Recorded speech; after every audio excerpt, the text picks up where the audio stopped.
Podcast City Network.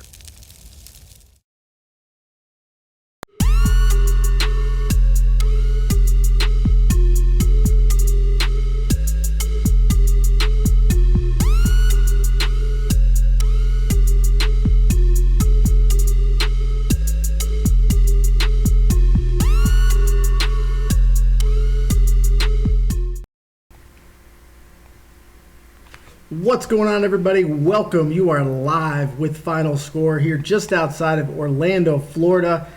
I am your host, Craig Campbell, and you'll notice there is no co-host this week. No co-host this week. Chris is out sick. My guy, he's out sick. He's the guy usually running the show here. But I hope you get well soon, man. Looking forward to having you back on the show.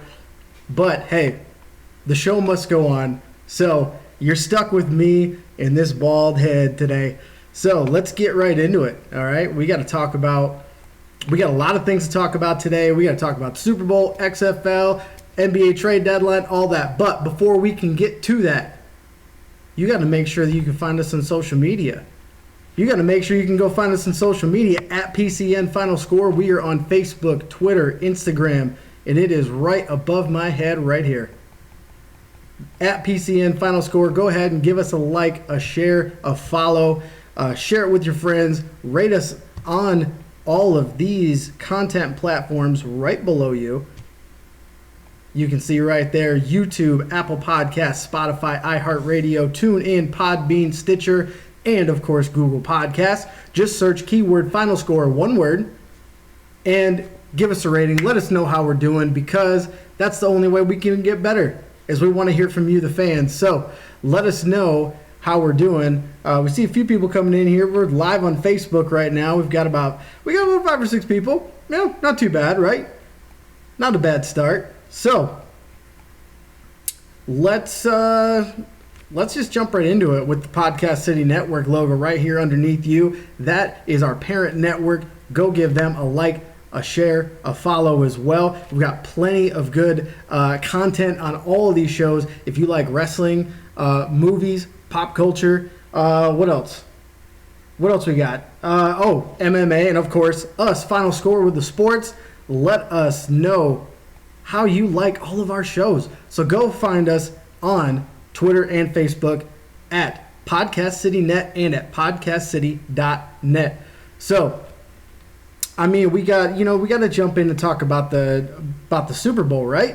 Super Bowl 54 happened last weekend. Of course, you missed it. We were at City Limits Tap Room. We were live for that show, for the pregame show. And Kansas City Chiefs, they're like I can't call them the cardiac cats because, they're not cats.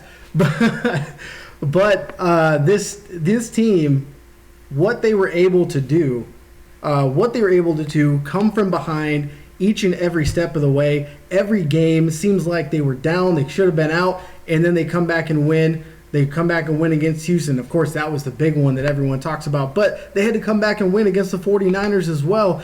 And they come back, they win 31-20. They had a game-sealing touchdown in that fourth quarter on the drive. It's kind of a tale of two halves, really. The San Francisco 49ers were they were in the driver's seat. They were in the driver's seat. They had this game in hand. The run game was looking good. Jimmy Garoppolo looked okay, right? And then the second half, they took their foot off the gas pedal. Kyle Shanahan, man, come on, man. Kyle Shanahan, you are now on the bad end of 2 of the biggest comebacks in Super Bowl history. And it's not on the good end.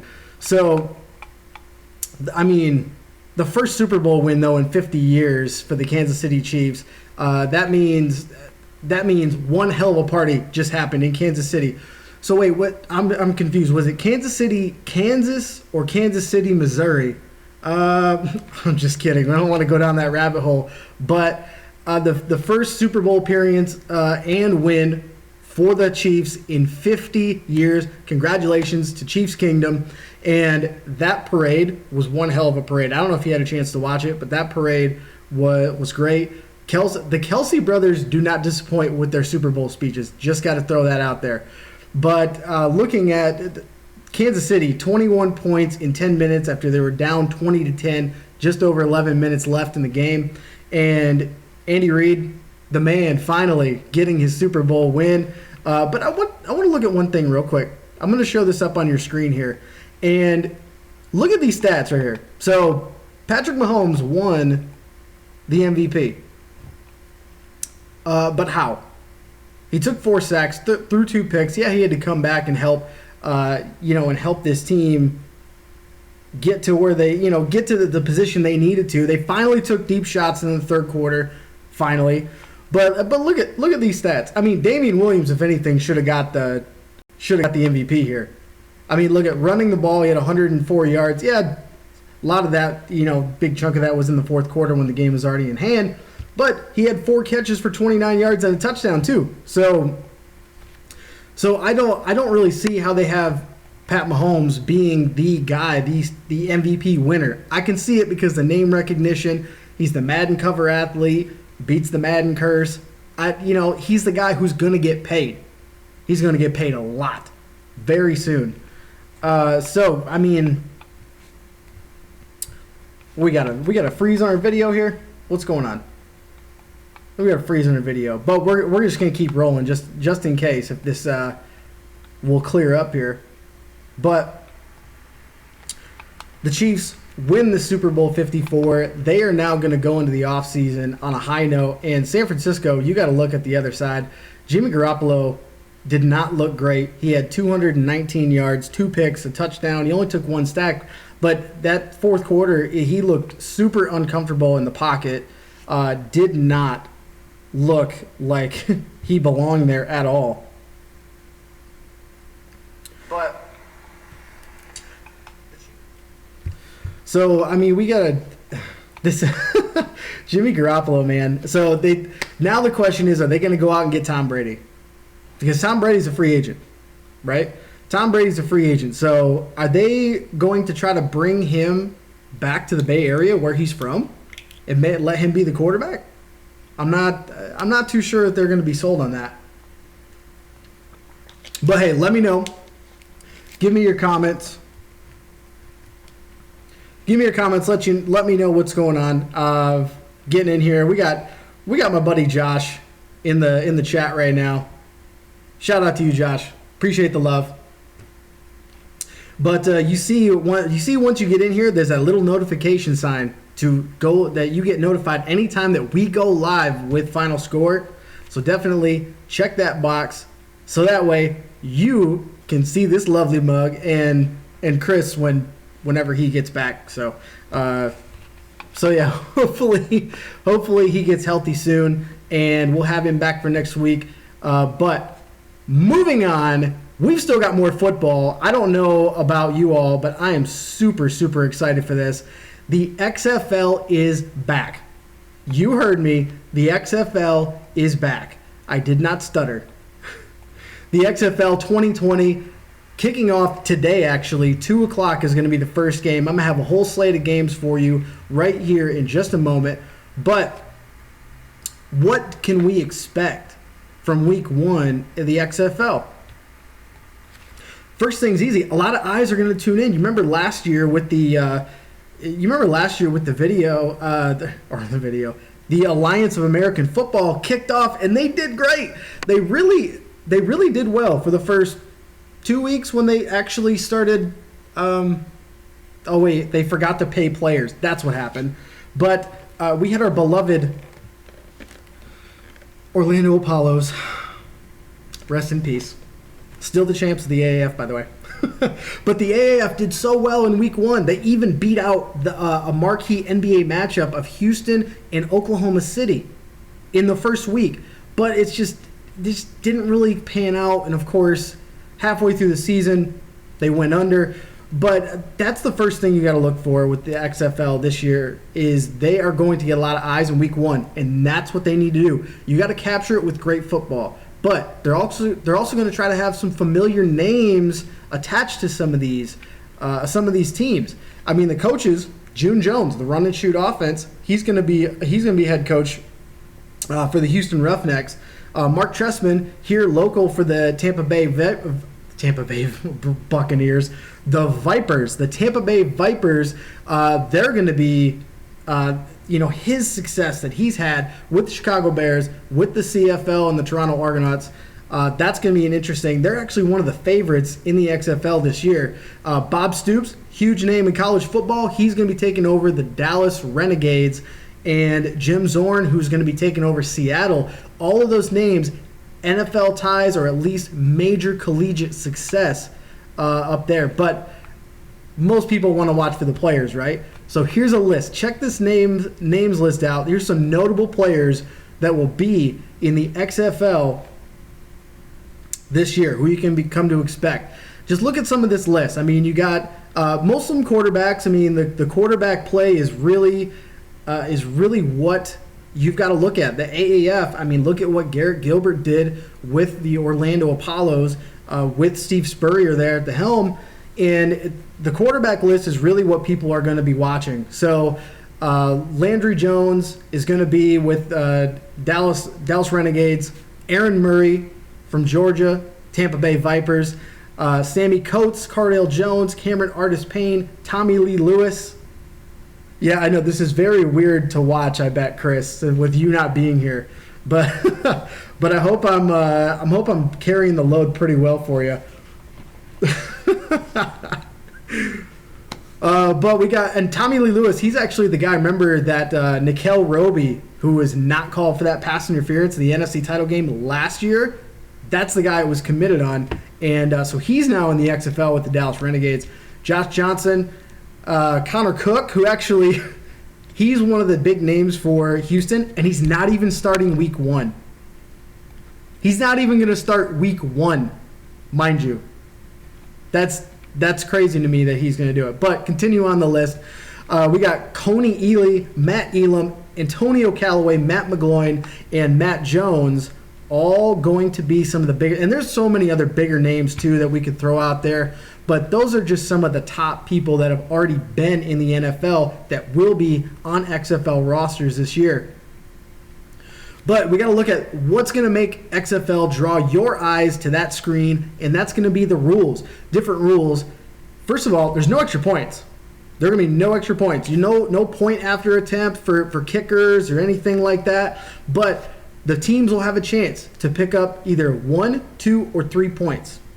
If you want 1, you got to go from the 2-yard line. A 2-pointer, you got to go from the 5. And if you want a 3-pointer, you got to go from the 10-yard line. So that's going to make things interesting after each and every score. I would not be surprised. I want to see the strategy behind all that. That's going to be some great television. Second big one, and a little bit of controversy from fans on this one, 2 forward passes. Now, it doesn't mean you can throw it down the field 10 or 15 yards and then throw it to another guy who's sprinting down the field. Nuh-uh, not like that. The first pass still has to be behind the line of scrimmage, and then you can throw another forward pass. So I'm really interested to see how that rule is going to work out. That could really, especially with Mark Trestman in Tampa Bay, and June Jones, those kind of guys, you know how creative they can be. I'm really interested to see the play calling in week 1 here. And overtime, brand new concept, kind of. It's going to be styled after the NHL, okay? So it's going to be both teams on either end, offenses on either end, and 5 rounds, just much like a shootout. Here's a big question. A lot of people have asked me about this actually. Well, what happens if the defense tries to do a pick 6 and go the other way? Just like with soccer style and with the NHL, if the defensive team makes a stop or gets a turnover, the play's dead. They can't advance the ball the other way. So they can't do anything like that. So there's not going to be the band is on the field kind of situation with this. So don't worry about that. If you're worried about that kind of stuff, you got a little bit more to worry about. But NHL style overtime, I am all for it. And I can guarantee you that the NFL is going to look really closely at how some of these rules are done and how this overtime is done, because as we all know, NFL overtime really needs an upgrade, a facelift, if you will. And then faster games. These games are supposed to be faster. They want to get them done in under 3 hours.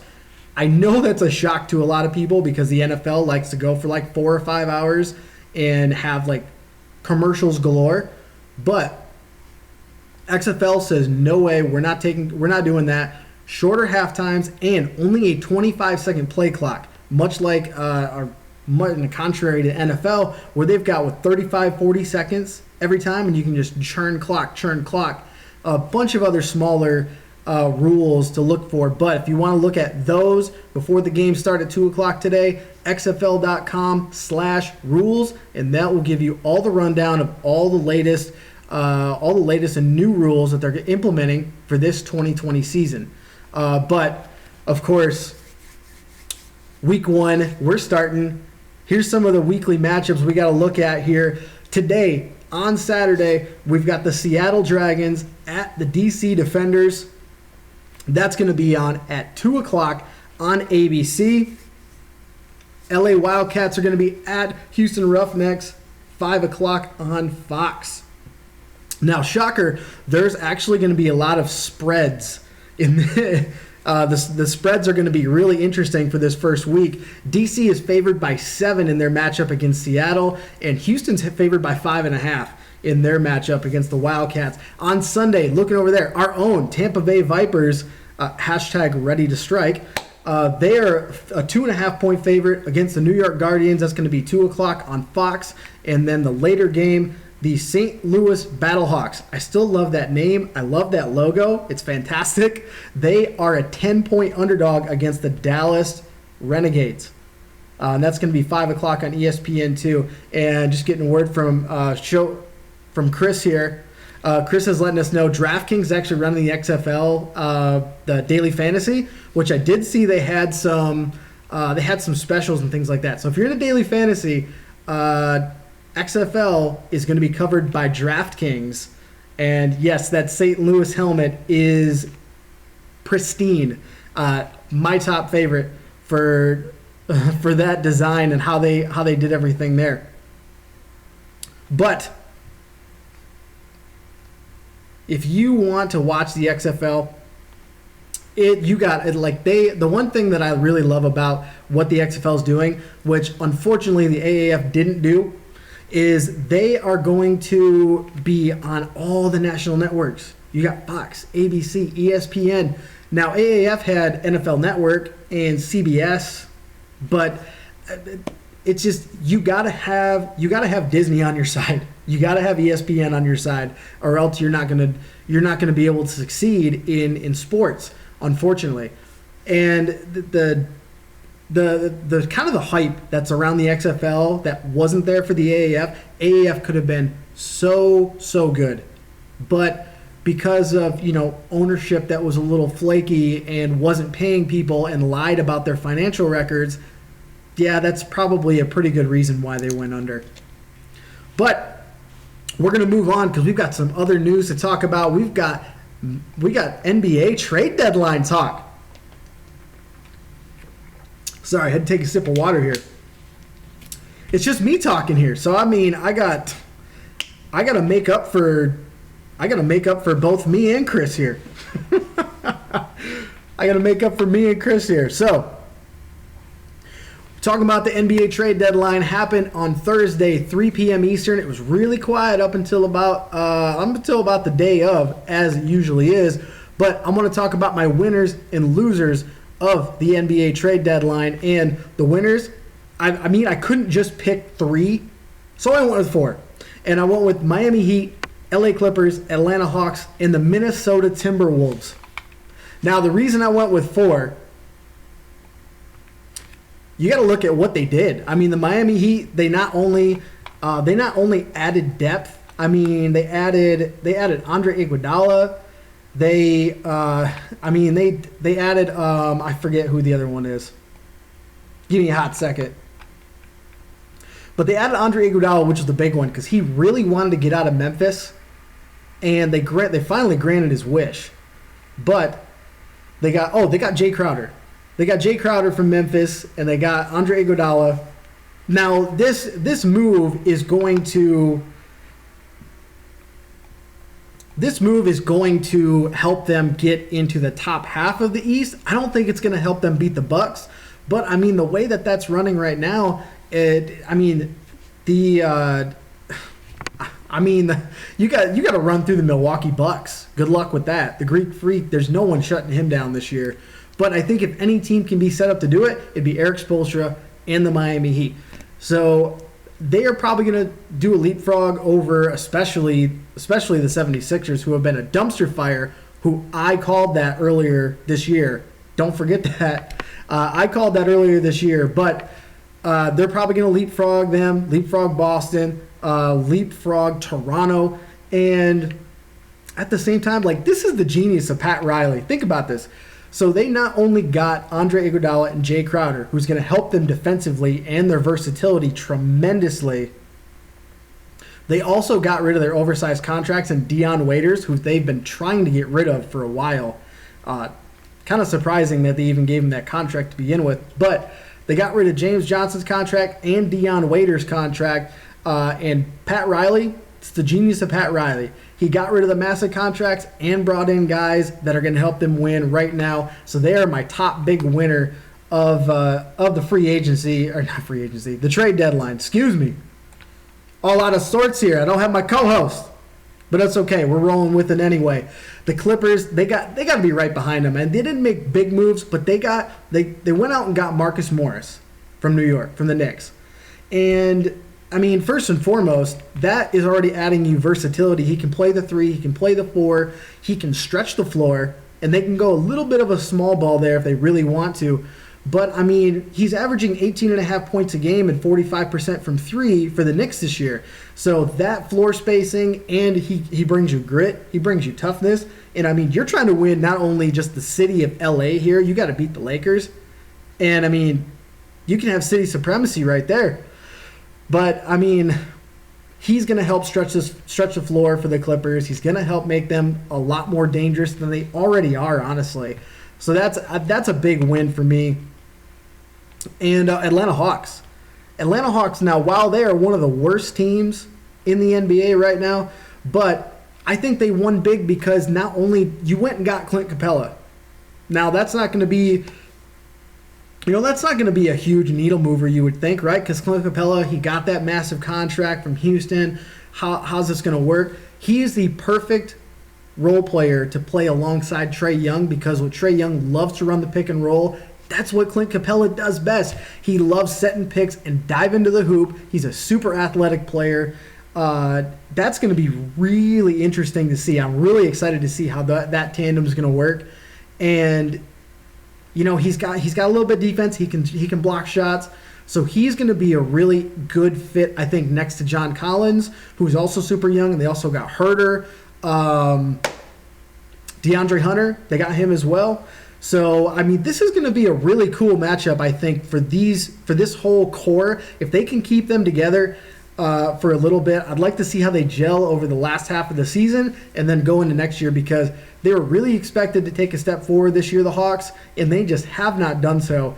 So I think next year it's really going to have to be the kind of the benchmark of, is this going to work? Is this coaching staff going to work? All those questions are going to have to get answered at the end of this year and going into next year. And the last Minnesota Timberwolves, take a look at what the Minnesota Timberwolves did. They added D'Lo. They added D'Angelo Russell to pair him up with Karl Anthony Towns. And that's what Karl Anthony Towns wanted. He wanted a solid point guard, a solid playmaker to bring in to play with him. And that's exactly what they got. They ended up shedding Andrew Wiggins' contract off the book as well and added more depth. They got Juancho Hernan-Gomez. They got Malik Beasley. They ended up trading away Covington. But they managed the salary cap pretty well. So I think that's a big win, especially for a team like the Minnesota Timberwolves. The Western Conference is so competitive, as it is every year, but it is so competitive that this step, it moves them in the right direction. Now, is it going to help them get in the playoffs? We'll have to see how they gel, because those two styles are going to be really interesting. Not on offense, on defense. I'm really interested to see how that how that's going to play out on defense for the Minnesota Timberwolves. But those are the winners. We got to look at the losers. The losers of the free agent. I did it again. The NBA trade deadline. The NBA trade deadline losers. I mean, number one, Golden State. I just talked about it. Why would they trade D'Lo now? You're trading D'Angelo Russell now when honestly you could have waited. That was the big question for them is why would they trade D'Angelo Russell now when they could have waited until the offseason to get rid of him. I mean, yeah, his style is not going to work very well with with Klay Thompson, Steph Curry, Draymond Green, all those other players. But I mean, you could have gotten a little bit better probably of a deal. But I mean, they got a protected first rounder and a second rounder to get rid of 3 players. But this is really a head scratcher for me of why would they trade him now? I mean, Golden State got impatient is really what it is. They're trying to, I don't know what they're trying to tank harder, maybe get a higher pick. I'm not sure at this point. But they're really kind of waiting until Steph Curry, Klay Thompson, those guys get healthy and come back. That is, that's really what they're waiting on. So they did get out from his now they have his $95 million contract, but now you've got Andrew Wiggins, for the life of me, I can't figure out what's wrong with him. Maybe a change of scenery will be nice, but he struggled everywhere he's really been so far, and now there definitely won't be that much pressure for Andrew Wiggins to perform because Golden State is not in any position to make the playoffs or even finish out of the top 5 in the NBA draft at this point. So hopefully Andrew Wiggins gets that kind of a fresh start out in Golden State, gets to work with Klay Thompson, Steph Curry, Draymond Green, those guys. Hopefully that'll help elevate his game because remember all that potential that he had coming out of college, out of Kansas. And this team right now hopefully can be the best thing for Andrew Wiggins moving forward. The second loser, I got the Detroit Pistons. My own Detroit Pistons, second loser of the deadline. And this is kind of a coupled thing. Not just the Pistons, because the Pistons lost. Andre Drummond also lost here. So the Pistons got rid of Andre Drummond's contract. He's got over $25 million. Over $25 million this next year. And he's got a player option for, I think it was $28.8 million if he opts in. So what do the Pistons do? They go, you know what? We know he's going to opt in, and we don't want to pay him, even though they never should have given him that massive contract anyway.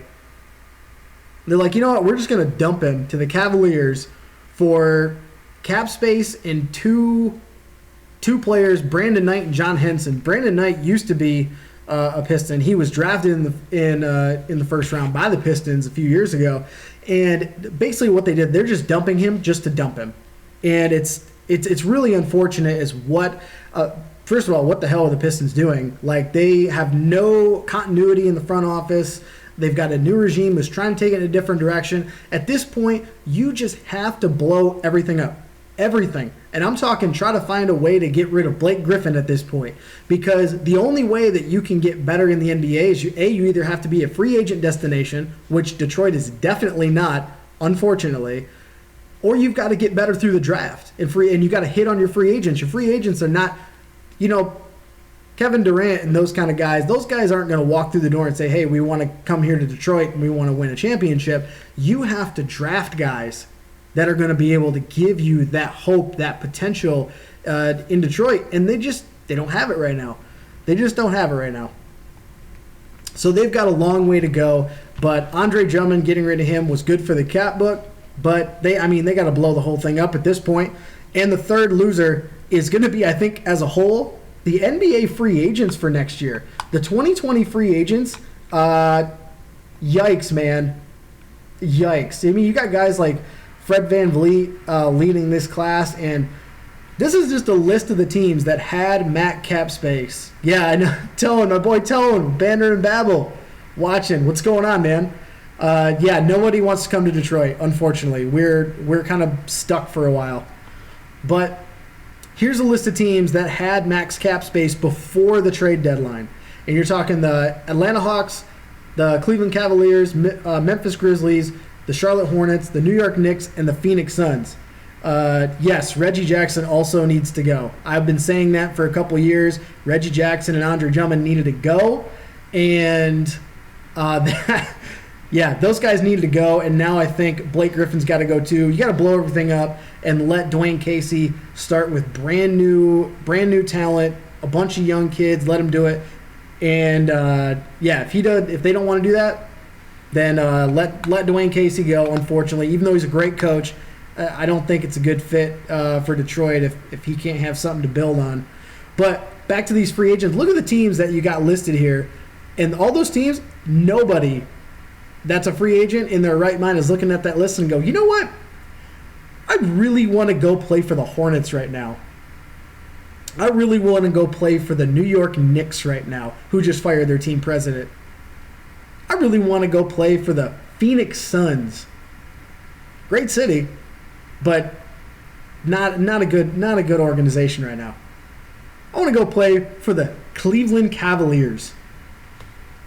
Said no one ever when LeBron's gone.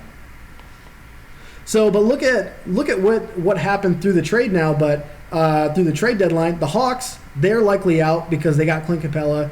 The Cavs picked up Andre Drummond's contract, and he's probably going to opt in. They're not going to be looking for max free agents. The Grizzlies could be interesting because I mean they're playing a lot better.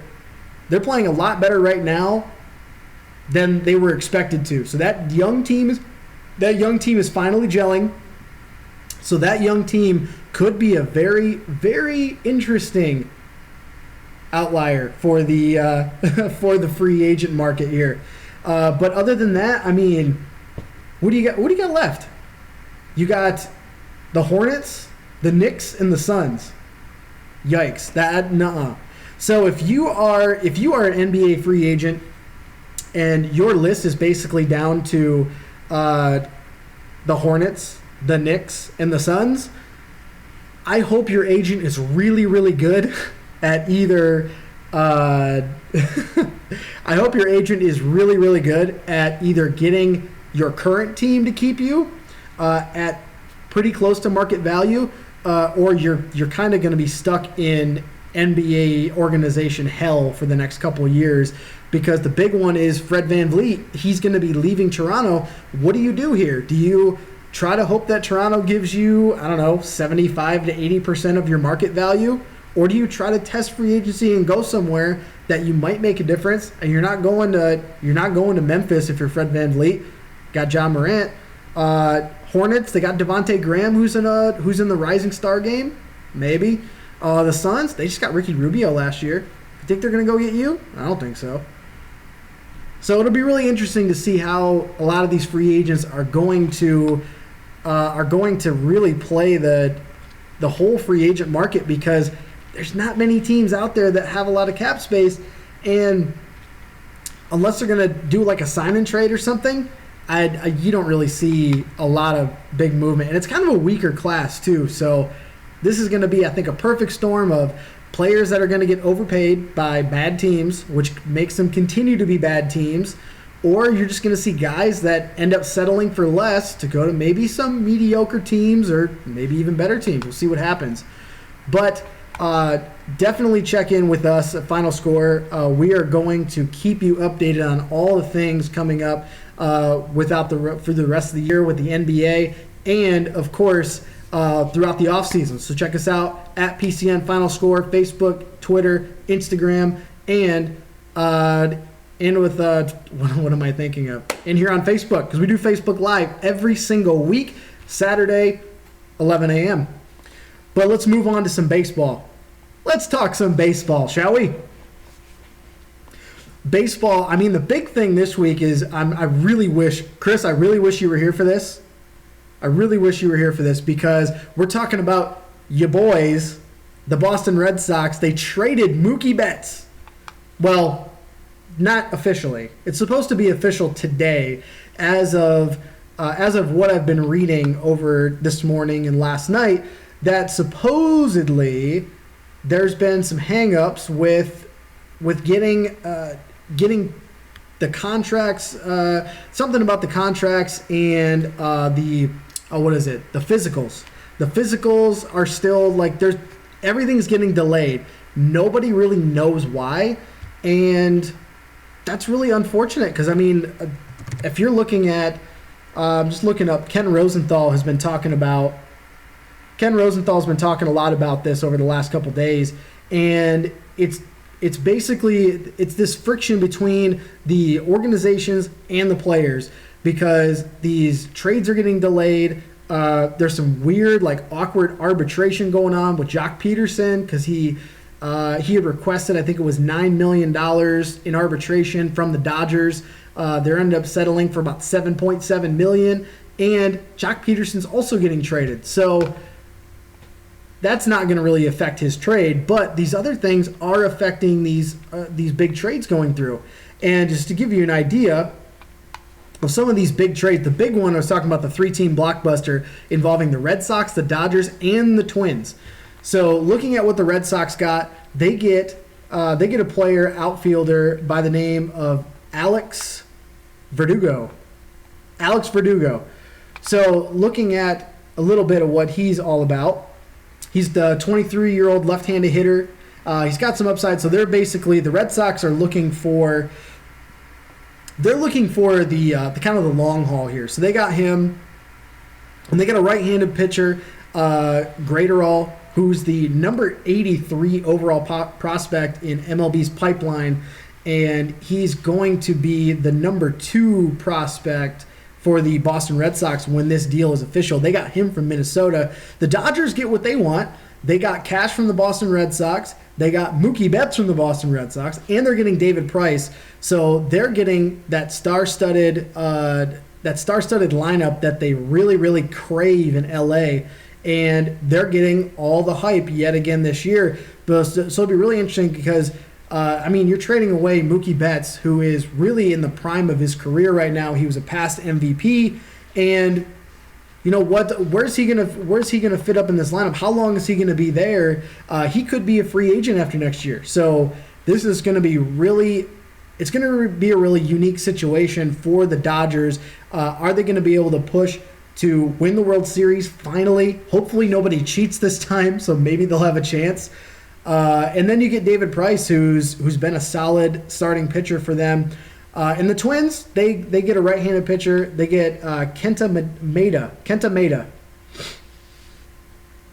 So they've got him, and they were the third team in this whole deal. So they don't really get a whole lot out of the deal, but they do get a pitcher to kind of help with that whole pitching staff. But in order to make that trade for Mookie Betts, the Dodgers had to trade Jock Peterson. So they trade Jock Peterson and pitcher Ross Stribling across town to the Angels. And in return, they get an infielder, Luis Rengifo. I probably butchered that, so I apologize. But they get Luis Rengifo. I just said Renfro. I just said Renfro. But they get an infielder to kind of help. Basically, it's for cap space, just so they can bring in Mookie Betts. They can stay under. It's the competitive. It's basically a luxury tax. It's the competitive luxury tax or something from baseball. So they needed to find a getaway to underneath that. So that was the trade for Jock Peterson. So that way they could stay under that. But there's some other big rumors going around now. As I've been reading MLB.com, that there's been a lot of talks. The next big name to move, Chris Bryant from the Chicago Cubs. There's a possibility that there's multiple NL teams have been inquiring about the availability of Chris Bryant. And, we got Jay Stevens jumping in. And Steven Schrader. What's going on, everybody? Welcome. As you're joining in, please give us a like, give us a share, share us with your friends, and let us know. Let us know how we're doing. Obviously, I'm kind of watching as I'm doing here. We got some feedback live feedback, 'cause that's the only way you're going to get it here at Final Score live on Facebook. So, but back to what we were talking about. We're talking about Chicago Cubs possibly trading Chris Bryant. Now, there's no guarantee that any of this stuff's going to happen, but you got to remember that the Cubs, they're kind of in transition. They lost their skipper. He went to the Angels, Joe Madden. But some of the teams that are inquiring about this, the Braves, the Nationals, the Phillies, the Rockies, and there's also speculation that the Rangers and Cardinals are involved too. And this guy's only 28 years old, so he's still got a lot of upside here. That really could be an intriguing move in the offseason. This is going to be real interesting, especially with all the stuff going on with baseball right now. AJ Hinch got fired and from the sign stealing scandal, and he's basically said that in an interview, admitted that they kind of knew what they were doing, and that 2019 team was supposedly also using these sign stealing techniques, but they're not. He didn't admit to that. He just said it's possible that the 2019 team it was utilizing these sign stealing techniques. Didn't do well for him because he didn't win the World Series this time. But so look for some of these other big names to potentially be on the move, especially because everyone knows that baseball is all about the haves and the have-nots. Baseball is all about the haves and the have-nots. So this team, being the Chicago Cubs, they're really in, like I said, they're in transition. What are you going to do here? But there is a big possibility that Chris Bryant could be on the move. So check back with Final Score, and we will let you know any of these moves that do happen as they happen. So MLB trade news. That's all I got. That's all we got for the trade news. Let's jump into some sports history, all right? Sports history. This week in sports history, we've only got a few ones this week, but this one is for Chris. This first one's for Chris. February 4, 2018, just 2 years ago, the Philadelphia Eagles beat the New England Patriots 41-33 in Super Bowl 52. They get their first Lombardi trophy behind the arm of Super Bowl MVP Nick Foles. Not his guy Carson Wentz, Nick Foles. Just letting that sit there for a second. February 6, 1971, the first time a golf ball is hit on the moon. It was done by astronaut Alan Shepard. Fun fact for you there.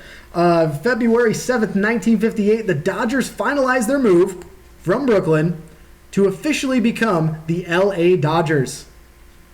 And on February 8th, 1986, Spud Webb of the Atlanta Hawks, all 5'7" of them, just about my height, it wins the slam dunk competition.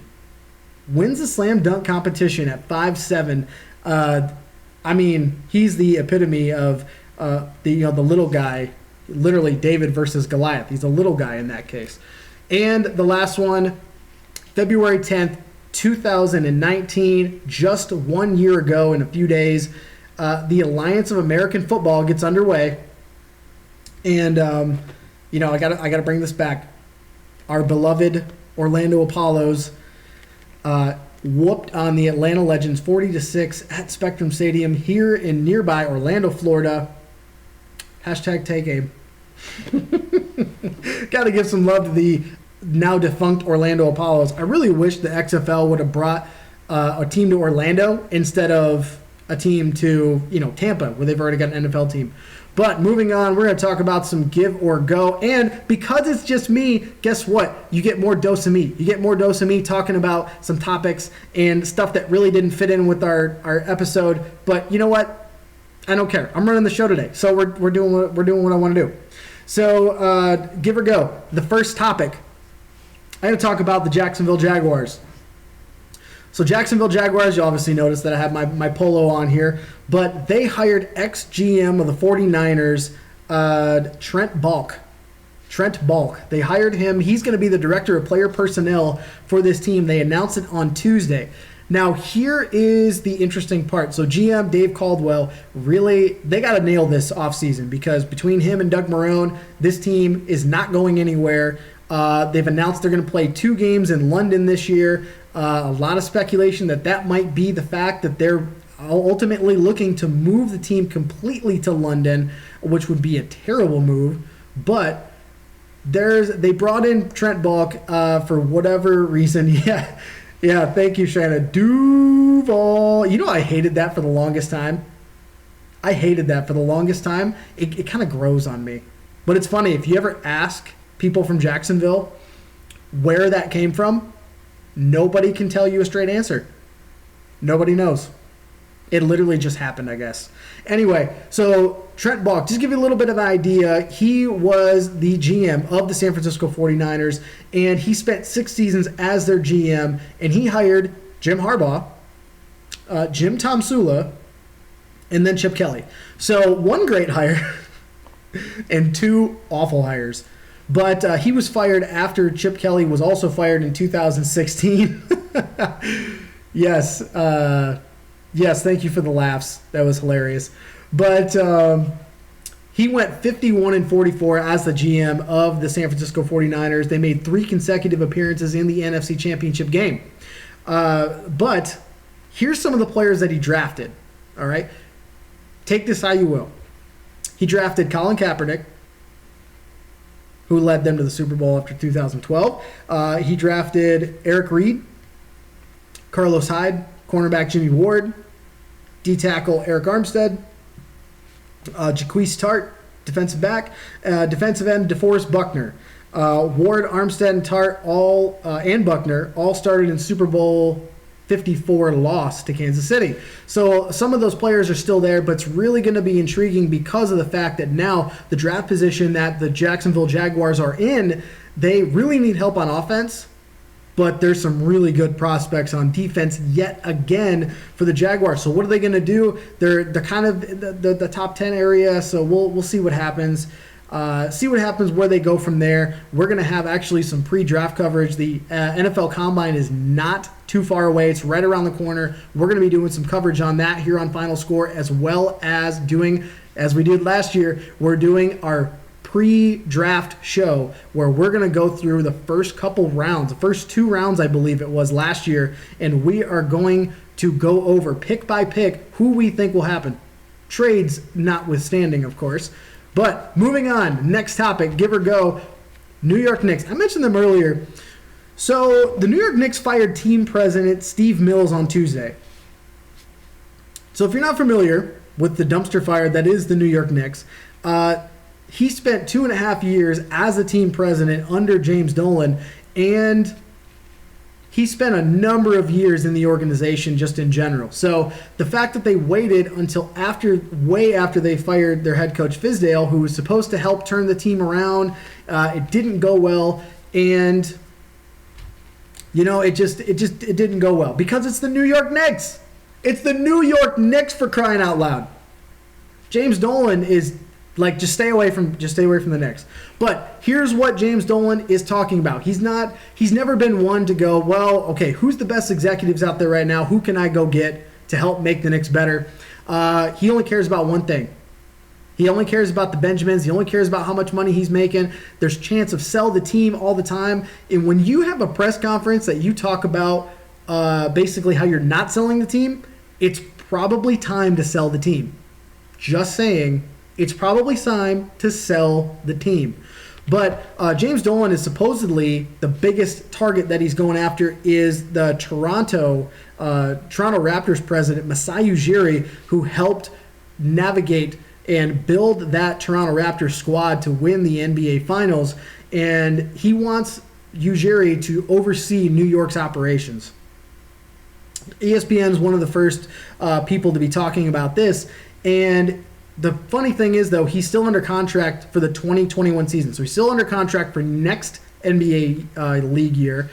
So that'll be intriguing to see if they try to make a run at him or if maybe they just kind of hold back and take whatever they can get. But whatever the case is, if you are Masai Ujiri, I know this job is really tempting to look at because it's New York, Madison Square Garden. If you even field a halfway competent team that would make the playoffs, you are going to be seen as a savior, as a god in the city of New York. They're just trying to like win their city back with all the Brooklyn Nets fans that have now shown up over the last couple of years. So you've really got to look at that. I know that's really tempting Masai Ujiri, but as long as James Dolan is running the show and owning this team, you better run the other way. Just run the other way. Don't even give a second thought to it. If you want to go back to your hometown and work with the Washington Wizards, I think they're in a little bit of a better position right now than the New York Knicks. New York Knicks, unfortunately, and this really sucks because New York, if they were a viable NBA franchise, oh my God, it would be so much better for the game of the NBA if New York was involved. Imagine New York, LA, just like it's a major city, and when your major sports are not performing at the level that they're supposed to, it's never a good thing business wise either. So hopefully James Dolan does get smart, sell the team, get rid of it. Masai Ujiri comes in, builds a winner with a great owner, and then guess what? All will be right with the world, and the Knicks will be saying how they need to go out and get let's trade for Zion. Let's go call up Thanos. Let's go call up, they're just going to call up everybody so they can, take down LeBron. They're just going to pray that LeBron either comes to New York or retires. So if you're Masai Ujiri, just run away. Do not even take any phone calls from the New York Knicks or take any phone calls from James Dolan. Last topic for Give or Go, we're talking Michigan State football head coach Mark D'Antonio resigned on Tuesday. Now, this is seen as a big shock around the world, or around the sports world, I guess you could say, because of this abrupt resigning, I should say. Because he abruptly resigned and he was about to get a longevity bonus from the school, and he says it's because he wants to spend more time with his family, which very well could be the case. Don't want to throw that out, throw that bad juju out there. But here's the real interesting part about this whole story. So there's been a recent lawsuit by one of their assistant coaches, and that assistant coach's name is the recruiting director, Curtis Blackwell. He filed an ongoing lawsuit claim for wrongful firing, basically, and he is filing a lawsuit for damages and restitution. And he has stated in his lawsuit that D'Antonio helped arrange jobs for high-level recruits, and he took. Basically, what happened is he talking about multiple recruiting violations that were kind of unnoticed, or at least swept under the rug. So it's really intriguing the fact that this happened, his stepping down, right around the same time that this lawsuit happened. So, I mean, being from Michigan, I'm a Michigan fan, not a Michigan State fan. I'm not gonna throw that fan base under the bus too much, but. But I mean, Michigan State. I mean, you've got guys that are getting arrested. You got guys that are getting kicked off the team for basically being less than what they're supposed to be as student athletes. You got guys that are putting themselves in bad situations, and you're not really doing anything about it. You're just kind of being like Urban Meyer and shoving it on the rug and see what happens. But once Jim Harbaugh came around to Michigan, all those high-end recruits that were going to Michigan State have now gone elsewhere. They're going to Michigan. They're going to other schools and realizing that Michigan State's window is closed. So this is going to be really, really interesting to see who, not only A, what comes out of this lawsuit, but B, who does Michigan State go with next? There's a lot of talk that Luke Fickell, who used to be Ohio State's head coach, and then now the current head coach of University of Cincinnati. Be interesting to see if they go after him. To see a lot of reports about that, or if they ultimately try to go after somebody else. Robert Saleh, the defense coordinator for the 49ers, is in talks. I guess they're talking about reaching out to him for an interview. So we'll see where that comes out there. But a little bit of the positives about Mark D'Antonio, what he did at Michigan State: 115 and 57 in 13 seasons as the head coach of the Spartans. He's 133 and 74 overall. He's by far the winningest head coach in Michigan State history. He won 3 Big Ten titles in 2010, 13, and 15. 2-time Big Ten Coach of the Year. And he made 1 college football playoff appearance and got smoked in 2015 by Alabama, 38-0. So he has, but this is also, you got to look at this window that he did this in, was also roughly around the same window that Michigan hired Rich Rod. Michigan had Brady Hoke, and then the very beginnings of having Jim Harbaugh. So I think you're starting to see the recruiting aspect of terrible recruiters at Michigan. Recruits go to Michigan State. Recruiting gets better at Michigan, goes down at Michigan State. So it'll be really intriguing to see what happens out of this lawsuit and where Michigan State decides to go from here.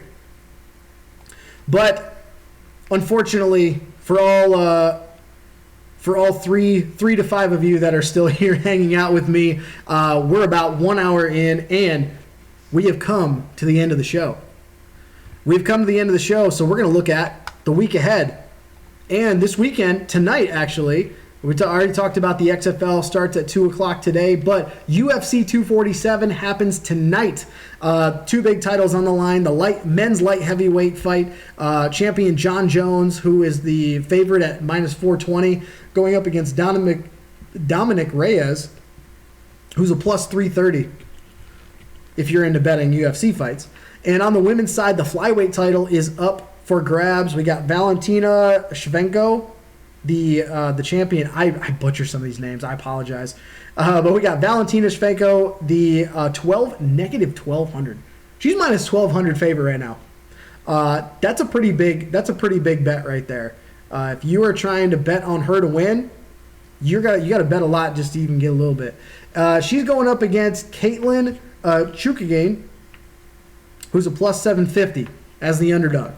So those are 2 big fights there for UFC 247 tonight. That's going to be the pre-fight. The prelims are going to be on ESPN Plus, and I believe the whole fight might be on ESPN Plus actually too. So I'm probably going to jump in and watch a little bit of that. College basketball, we've got a big slate of games Saturday today. We've got coming up actually and tipping off in a few minutes. Number 16 Michigan State is at Michigan at noon on Fox. Number 18 LSU is at number 11 Auburn on ESPN. Excuse me. Number 12 Seton Hall is at number 10 Villanova at 2:30 on Fox. Virginia, defending champion Virginia, at number 5 Louisville at 4 o'clock on ESPN. And the big one tonight, number 7 Duke at North Carolina, 6 o'clock ESPN. On Monday, we got number 8 Florida State traveling to number 7 Duke, and that's going to be at 7 o'clock on ESPN. Tuesday, we got a Big Ten matchup. Number 16 Michigan State at number 20 Illinois at 9 o'clock on ESPN. Wednesday, 2 big top 25 matchups. Number 21 Creighton travels to number 12 Seton Hall, 6:30 on FS1. And in the Big 12, number 3 Kansas travels to number 13 West Virginia. Very rough environment for Kansas to always play in at West Virginia. 7 o'clock, that is going to be on ESPN Plus. And Thursday night, we got some Pac-12 action. We got number 24 Colorado at number 14 Oregon Ducks, 9 o'clock on ESPN. NHL, we got the Tampa Bay Lightning in action. They got 4 games this upcoming week. They got tonight at home against the New York Islanders at 7 o'clock. Then they hit the road for 2 games, Monday and Tuesday, back-to-backs. Columbus Blue Jackets on Monday and the Pittsburgh Penguins on Tuesday. And then they're back home Thursday against the Edmonton Oilers. Those are all at or near 7 o'clock. NBA, we got some big matchups for the Orlando Magic leading into All-Star Weekend coming up next week.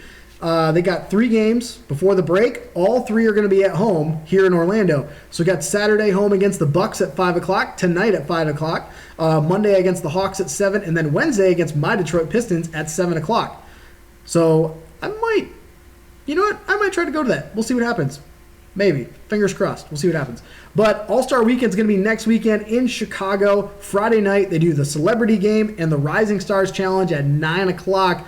So that's going to be a fun game to watch. The Celebrity Games are always fun. But the Rising Stars Game is a lot of big names on that world team, and I think they're going to take the Team USA Rising Stars pretty easily. So that's gonna be a fun game to watch though. Ja Morant and Trae Young both on the U.S. Rising Stars team. That tandem is going to be really fun to watch. Saturday, starting at 8 o'clock, we've got the Taco Bell Skills Challenge, the Mountain Dew now 3-point competition, and the dunk contest. Let's see who's in the. Orlando Magic have Aaron Gordon's going to be in it, the dunk contest. So he'll be back in that.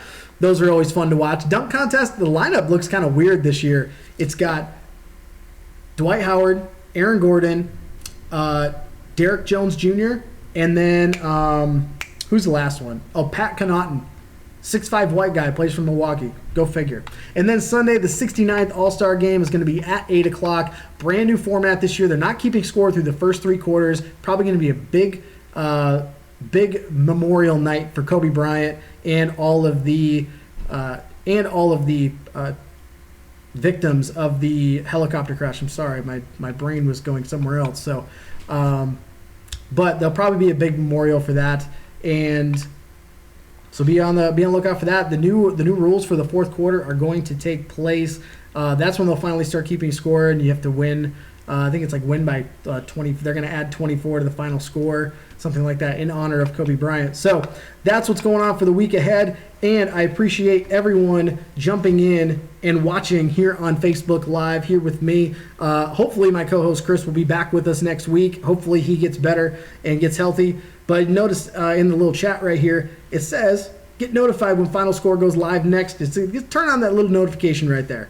But just a reminder, some of the social media outlets that we have Facebook right here. We got Facebook, Twitter, and Instagram at PCN Final Score. Go ahead and check us out there. And you can find us on all the content platforms you see below you. YouTube, Apple Podcasts, Spotify, iHeartRadio, TuneIn, Podbean, Stitcher, and Google Podcasts. Just search Final Score, one word. And thank you for hanging out with me. I hope you all have a great Saturday. And you just watch Final Score. Have a great day.